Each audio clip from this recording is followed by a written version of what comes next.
Hi guys, welcome to the channel, and if you are new here, I'm Baz B and this is Baz B TV. Now usually this is the home of the Ratchet Reality TV, but I've been making some changes in the lineup, and since you guys are liking it, I decided to do another off-the-cuff show. This time we are doing Rupaul's Drag Race. Now this is the 17th season and it opens up with a theme from the popular Netflix show Squirrel Games, but we're calling it the Squirrel Games. We see the contestants being picked up in the black SUV to participate in the popular red light, green light game. And they even bring in little pound cake to be the watchful eye on the movement of the queens. As the game progresses, we see queens being pied in the face one by one until we get to the end of the game with our 14 competing queens. Now that we have the last 14 standing, let's go ahead and meet them. First up is Lexi Love. She describes her drag as playful, fun, and sexy. She likes to incorporate roller skating into her drag and has been doing drag for 13 years. Now, when it came to her interest look, I thought it was cute. It was not the worst of the group, but it's definitely kind of played it a little safe. It was something we saw before. Next is Joella, the Asian diva of LA. She do a lot of high energy drag, and that's what people have grown to expect from her shows. Joella is cunty, but deep down inside is a very nice person. Maybe. Now, when it came to her interest look, I did like it. I like how she incorporated her Asian culture, and hearing her describe her drag, I'm ready to see what she brings. We got Corey King, the Black Barbie from Boston. She is known for her big blonde hair, little waist, and big ass. He used to do animation, so he bases his drag off of that, making it something that is easy to draw. Corey is the drag sister of Plain Jane from season 16. I definitely saw the inspiration from Barbie when he walked in the door, and I want to see what else he's going to bring to the show. Next is Lydia B. Collins, the raunchiest queen from Pittsburgh, Pennsylvania. She got the name Lydia from Beetlejuice. That was one of the main characters. And it makes sense because she gets a lot of her inspiration from Tim Burton and other directors from that realm of film. He does a lot of his costumes. He doesn't care about the outfit being perfect. He focuses more on creativity than perfection. Now, when he walked in the room, I could definitely tell right off bat that that was Beetlejuice, but it was really giving like homemade costume look. And when it comes to you liking more the creativity side over the perfection, I want to see how he's going to horn into that and polish it off a bit, because we all know at Rupaul Drag Race, that is something they look at, is those costumes and how well put together your drag is. Arietta is from Seattle. His drag is very dark, mysterious, and sexy. He says when it comes to looks, he eats them up. No one is topping that. Arietta's drag mom is Irene the Alien, who competed on season 15. While her drag mom went home first, she plans on outlasting her. Now, I must say that was my favorite look that walked through that door. That whole aesthetic, if Beyonce's third act is actually a rock album, if she goes on tour, that is going to be my outfit. I'll call dibs, guys. Jules Sparkles is from Tampa, Florida. Her aesthetic is very pink and very sparkly. Jules is described as the Latin supermodel with one brain cell. He is only 22 years old and gets his drag inspiration from Ariana Grande. He feels that the other queens are going to underestimate him as just a look queen, but he is so much more than that, and secretly, he hopes that they keep underestimating him. He only been doing drag for 2 years, but he has accomplished a lot so far. Lana Del Rey is from New York and says she is the girl of your dreams. Lana is serving sex, class, and some ass. She is the drag daughter of Lux London from season 15. Now, Samstar is the country beauty with the rock and roll booty from Alabama, the supermodel of the South. Sam gives Marilyn Monroe, Jessica Simpson, and a sprinkle of Joe Exotic from Tiger King. She loves everything girly in pageants. She is also the drag daughter of Trinity the Tuck from season 9 and the auntie of Jules Sparkle. She is a pageant queen and is the current reigning queen of National Apollo. She also placed top 3 of the National Entertainer of the Year. Anya Nerve, aka Anya Netta, aka Miss Nerve if you're nasty, is from Cleveland. He bases his drag off of everything black culture. It's blackity black around here. When it came to his entrance look, it was a little underwhelming for me. I mean, it was a 70s look. It was all right. Once again, it gave costumey. And compared with all the other girls standing on the side, you wasn't going to really stand out.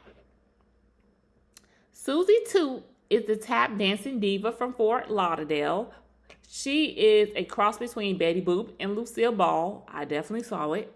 She is a musical theater queen. I could definitely tell. And she do her own shit. Now, Susie only been doing drag for 3 years, but in that small window of time, he has been in a queer horror movie and opened for pop superstar Chappell Roan in Fort Lauderdale. I don't know who the hell that is, but okay. Now, when it came to his interest look, the outfit, okay, get the aesthetic you're going for. The makeup, no ma'am, no Sam. You're going to have to work on that. I know for sure Michelle Visage is going to eat that makeup up. Next, we got Harmona Lisa. She is the pastel princess in Bubblegum Bay from Tennessee. She describes her personality as very bubbly, all over the place, and a bit delulu. Now, the girls know her from a viral video of Rupaul hand-selecting her to come to Hollywood to be on the show when he saw her at his book signing. She says she went to the front and Ru asked if she ever tried out for the show, and she pulls out her flash drive with her audition tape on it. He takes it and tells her that this was her audition and she's going to Hollywood. Now, the other girls is calling her out, talking about, girl, please, you stalked Ru until he saw you, and you wasn't there for no book signing to begin with. Do you even like to read? She said, of course I like to read. Girl, I don't even know what that book was about. As for her walk-in look, I done seen that quite a few times. It seemed like the heavier girls always wear those type of outfits. I don't know why. I don't like them. Crystal Envy is from New Jersey, the same place that they filmed the Jersey Shore. She is the Diamond Experience, and while she may be well polished when it comes to the competition, she is here to fight. Her outfit definitely gave pageant queen when she walked in, but it was cute. Now, Samsar knows her from the pageant scene and has beaten her before, so she plans on doing that in this competition. So I'm ready to see how these girls gonna play out with each other on the show. Lana Del Rey also knows Crystal from social media, and they had the opportunity to work with each other before. Acacia Fagat is from LA and describes herself as a honky-tonk diva and an 80s love child of Dolly Parton and a Stafford wife. She plans on being the next big thing in country music, and she also plays multiple instruments. Her drag look when she walked in, not very memorable, but the makeup, a lot of blush. A lot of blush. Joella knows her and considers her a sister back in LA. She describes Acacia's drag as a little crunchy and not well put together, and we can kind of tell that already. Last but not least is Lucky Stars. She is your animated fantasy from Miami. She's very colorful. She considers her drag very crafty and a bit bootleg. Some girls are party city queens, but she is more of a Home Depot queen. Her drag is a mix of camp and club kid. She gives a cartoon stuck in reality. She also knows Susie Toot, and she says that she is here to claim the crown of crafty. Now, I like Arietta's style because it was something that I could see myself walking down the street in. but I loved Lucky Star's creativity overall. She looked like a paint splatter against the wall, literally. I loved how she got the makeup blending into the outfit. It's tall, it's very eye-catching. During the game, I found myself looking at her and Lana Del Rey the most, and for two different reasons. Lana was more eye-catching, like, ooh, who is that? And Lucky's was more like, wow, what is that? The girls hear Rupaul's voice come over the loudspeakers as he pop up on the screen in full drag to give his spiel on this year's competition. Ru walks into the workroom and tells the girls that he was watching them doing the Squirrel Games and picked the winner of the first mini challenge named Candid Photo. The winner is Lana. The fact that this was even happening. She takes home a prize of $2,500. And I was like, okay, Ru, you getting a little sneaky because, baby, I didn't even know the games had started. This week is a 2-part premiere, and he is putting the ladies in charge. He is bringing back Rate the Queen, but with a twist. In this week's Maxi Challenge, 7 queens will be competing on Drag Queens Got Talent, and the rest will compete next week on Part 2. The twist is the girls who are not competing tonight will be rating the queens on their talent. The next week, we're going to switch. The 2 lowest ranking queens will have to lip sync for their lives, and one will be eliminated. Now, a lot of the girls know each other this season, so many are considering this when it comes to this game. Ru tells them that the other twist to this week's competition is that the queens will be choosing who will perform in what talent show. He also lets them know that this week's special guest judge is Katy Perry. Joella is so happy because she is a big fan of Katy Perry and used to go by Joella Perry before dropping the Perry part. Now that we got through all of that, it's time to untuck.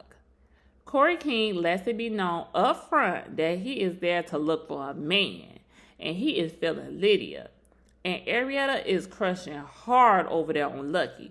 So let's see if these two actually get a little love found in this room. The girls start throwing out their talent for the show so they can decide who will be performing in what show and in what order. They do a raise of hands to see who wants to go week 1. Joella wants week 1 because he wants the opportunity to perform in front of Katy Perry. Corey, on the other hand, wants to go the second week because he feels first week is for the test dummies. Lana Del Rey wants to go in the opposite week of Arietta so they can rate each other. These two has already cut a deal with each other, so y'all see the alliances are already forming. Sam and Acacia do not want to perform the same week since they are both doing a country number. And yeah, that's smart because whoever had the better one is obviously going to move towards the top while the other one moves towards the bottom. Anya Nerve wants to go week 2 so that she can see what the competition is and how hard she needs to bring it for her talent show. That's smart thinking. Hamona Lisa says that she can already tell that Corey does not like her, so she wants to perform the same week as her so she won't get a chance to rate her. Now you're being smart, because Corey don't like you. He's tired of you always pulling out this old rule, handpick me, unlike the rest of y'all who had to throw in some audition tapes. They got down to the definite 6 and needed one more, so Lydia decides to take the spot because she felt confident in her talent and she knew she would outshine the other girls. The next day, we see the girls getting into drag for the runway. The girls are wondering if they are actually going to vote based off of talent or is the alliances going to come into play. Lydia is nervous because her talent is a burlesque puppet show and she is not sure if the other girls will get it. Now, I understand that, but I think you going the first week is great because I feel like if you went the second week and they got to see the first week girls perform and then the second week girls perform, and they don't get it, you would definitely went to the bottom, because now I got too many people to look at and be like, oh yeah, you wasn't as good as so-and-so. Jules tells the girls about her bionic neck. When she was 14, she had a tumor that ate away at her spine, causing her to have to get a metal rod put into her spine. After that, she felt that she would not be able to do drag again and definitely not be able to dance. But she pushed through it and made it happen. She just found some dance moves that does not harm her back. Now, Lucky Stars discloses with the girls how this is the first time in a year that he has did drag. His stepfather suffered from a bad injury from setting off fireworks that left him with one hand. Since he was the breadwinner of the house and no longer able to work, Lucky had to step up to the plate. The bills began to pile up on them, and they eventually lost their home. So right now, they're just moving from pillow to post. He says how the money from the competition could really help his family get back on their feet. And I'm hoping that he do win some mini challenges, a couple of maxi challenges, just in case he don't win the full competition, so he do have some money to help get his family together. Now, we get to learn some of the girls' family tree. Jules' mom is Chantel Sparkle from season 1 of Drag Race and season 4 of All Stars. Her mom is Trinity the Tuck from season 9 of Drag Race and season 4 of All Stars. Sam is the daughter of Trinity, which makes Sam Jules' auntie. Now, Lex, hearing all this family tree mess going on, she lets it be known that she's not a part of any drag royalty family, but she knows that she can beat these nepotism babies' behinds. Katy Perry enters the workroom and gags the girls, but their mouth couldn't even close because they were even more gagged at the fact that Katy knew who Joella was as soon as she saw her. She gives the girls some advice for the competition before leaving the room. Now, Joella is super emotional about seeing Katy so up close and personal again. He speaks on when he was growing up, how he was bullied a lot, and Katy Perry's music is what brought him through it all. And he is so ready to perform for her tonight. It's time for the main stage. Ru comes out and introduces the judges. This week we have Michelle Visage and Carson Kelsey, and of course, they like Drag Race staples at this point. They've been on here probably the longest running judges at this point. And of course, our guest judge this week is Katy Perry. He lets them know that tonight's runway is Masked from the Masked Singer. Now, this runway, I didn't too much care for. Maybe because I'm not a fan of the Masked Singer, so I didn't really feel the concept like that. But if I had to pick someone that I really, really like, it was Arietta's look. The outfit was really, really pretty. And when she took the mask off to reveal her face, the makeup was very striking and it drew you to her face like instantly. Somebody who I did not really care for, I didn't really care for Acacia for God's outfit. It was the melted snowman. On your nerve, the hair store look.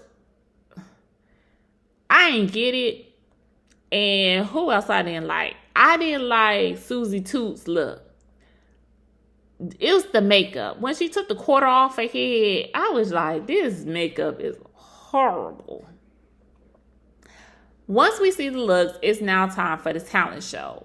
First up is Jules Sparkle. She came out singing her song La Leche. She showed off her lip syncing skills and some dance moves. The song was real catchy. The dance moves were real repetitive. But I ain't gonna do too much on her because we already know girl can't do too much because she ain't really got no back.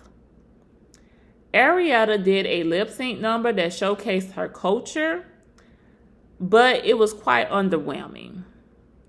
All that twirling of the dress, I was like, girl, if you'll give us a little bit more, do you know we are doing Rape the Queen, okay? Lydia, she did a puppet burlesque show. It was interesting, but it was quite scary to look at. It gave something that you would have read about in stories we tell in the dark. I could definitely get nightmares off of that thing. Lucky Stars came out looking like a picture of lemonade. And she does this rap number and dances and was squirting lemonade out of her lemon titties. Joella lip synced to an original song of hers. She gave a little dancing, a high kick, and that was about it for her. I was not interested, and I was like, girl, this is what you were so thirsty to get up on this stage and show Katy Perry. Oh, no, baby, you could have did better. Acacia sung live while playing the guitar. You could tell in her voice that she was nervous, and I was wishing that she had just a little more stage presence because she did something that everybody else was not doing.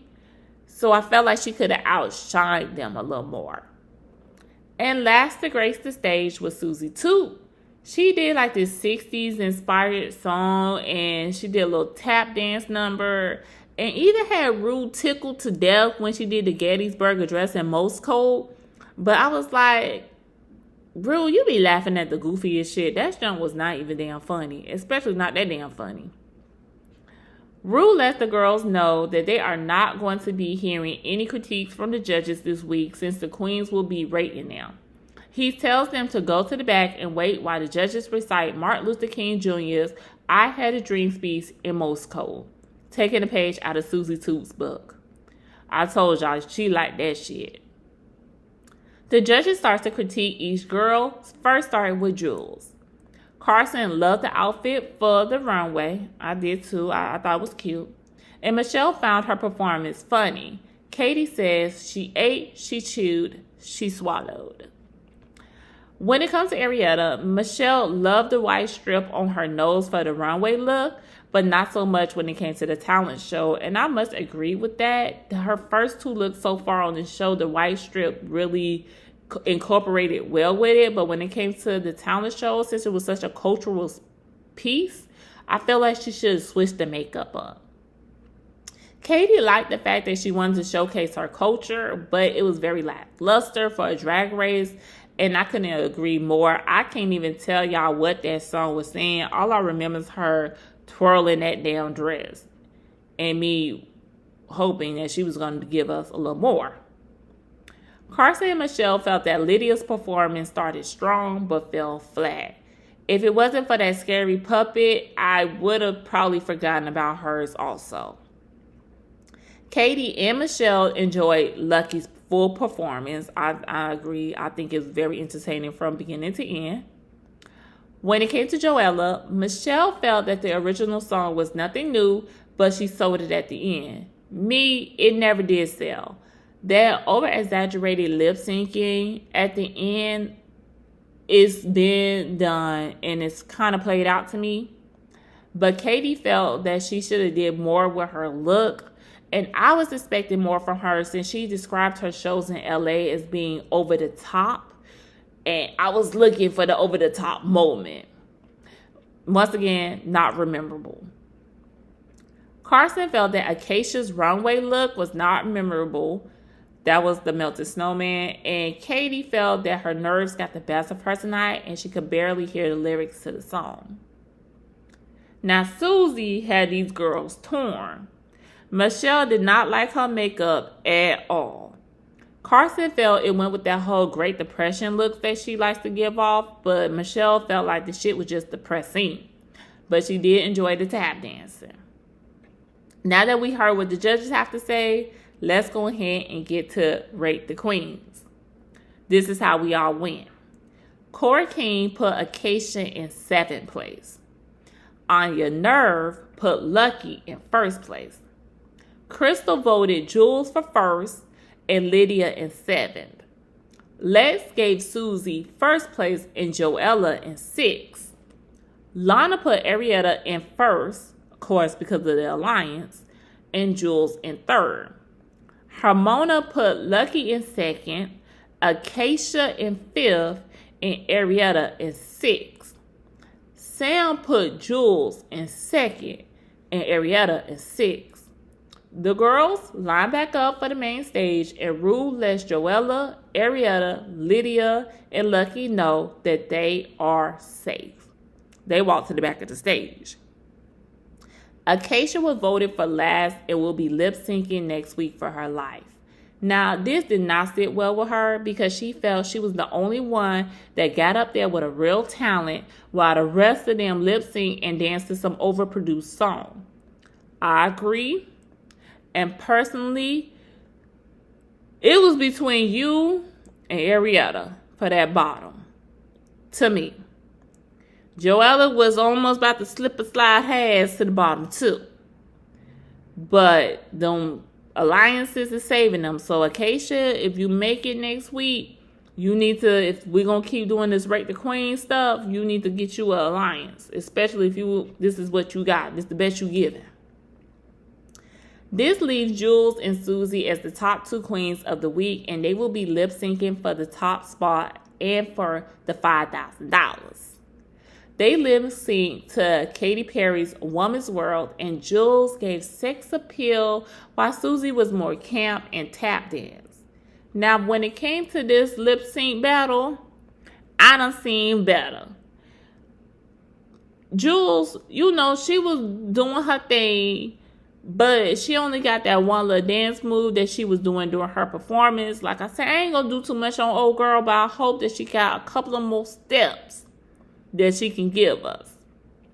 As for Susie, she started doing that tap dancing again and just staring at Rue while she was doing her most cold goddamn tapping of the foot. Rue liked it, but girl, please. If it was me, okay. In the end, Rue picked Susie as the winner. Personally, I would have picked Jules, but I don't run the show. I'm guessing maybe overall they just like Susie's performance the best out of the whole show. And that is the end of the episode. I hope you guys enjoyed the review. If you did, don't forget to like and comment. Subscribe if you have not already. And until next time, bye guys.